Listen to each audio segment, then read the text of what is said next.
உங்களோட முதல் தேர்தல் அறிக்கையில இந்திய அரசியலமைப்பு சட்டம் ரத்து, இந்திய சிறையில் உள்ள சிறை கைதிகள் அனைவரும் விடுதலை அப்படின்னு சொல்லியிருக்கீங்க. இந்திய அரசியலமைப்பு சட்டம்ங்கிறது பாத்தீங்கன்னா நன்றாவே போயிட்டு இருக்கு. அதுல எந்த குறையும் இருந்ததா தெரியல.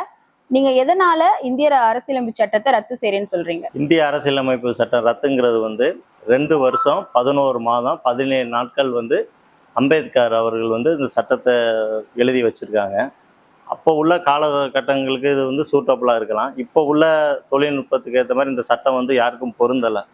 இப்போ உண்மையான குற்றவாளிகளும் சிறையில் இருக்கிறாங்க, அப்பாவி மக்களும் உள்ளே இருக்கிறாங்க. இது நாங்கள் கண்கூட நாங்கள் பார்த்துட்டோம். அது இல்லாமல் சிறை கைதிகளை பார்க்க போகும்போது அவங்க ஃபேமிலியோடு போகிறாங்க, குழந்தைகள் அழைச்சிட்டு போகிறாங்க. அப்போ நான் கண்ணால் பார்த்த ஒரு காட்சி என்னென்னா, சின்ன குழந்தை அவங்க அப்பா உள்ளே இருக்கார், ஜெயிலில் இருக்கார். இந்த கூண்டுக்குள்ளே அடைச்சிருக்காங்க. வெளியில் போய் இவங்க பார்த்து பேசலாம் அனுமதிக்கிறாங்க. அந்த குழந்தை அவங்க அப்பாவை பிடிக்கிறதுக்கு அப்படியே தாவ போகுது. அந்த இதை வார்த்தையால் வர்ணிக்க முடியாது. அவர் உண்மையிலே அந்த தப்பு செய்யலை. அவர் மாட்டிக்கிட்டு வாங்கி முழிக்கிறாரு.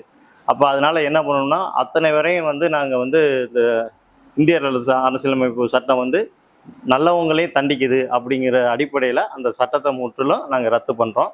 புதிய சட்டத்தை நாங்கள் அமல்படுத்துவோம். சிறையில் உள்ள அத்தனை பேரையும் விடுதலை பண்ணுறோம். அதில் அப்பாவி மக்களும் விடுதலாகி வந்துடுவாங்க. உண்மையிலே குற்றம் செஞ்சவங்களும் அதில் இருக்கிறாங்க. அவங்களுக்கு பொது மன்னிப்பு வழங்கி அவங்களையும் விடுதலை பண்ணுறோம். இந்திய சிறையில் உள்ள சிறை கைதிகள் அனைவரையுமே விடுதலை பண்ணுறேன்னு சொல்கிறீங்க.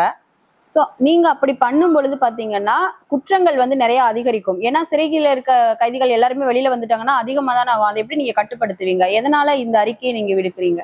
குற்றம் செஞ்சவங்களுக்கு பொது மன்னிப்பு தான் நாங்கள் விடுறோம். அந்த பொது மன்னிப்பில் ஒன்று அவர் திருந்தி வாழ நினைப்பார், இல்லைன்னா நீங்கள் சொல்கிற மாதிரி மறுபடியும் குற்றங்கள் செய்ய அவர் முயல்வார். அப்படி குற்றங்கள் செய்யும்போது அவருக்கு மரண தண்டனை தான் அவங்களுக்கு தண்டனையாக நாங்கள் விதிக்க இருக்கிறோம்.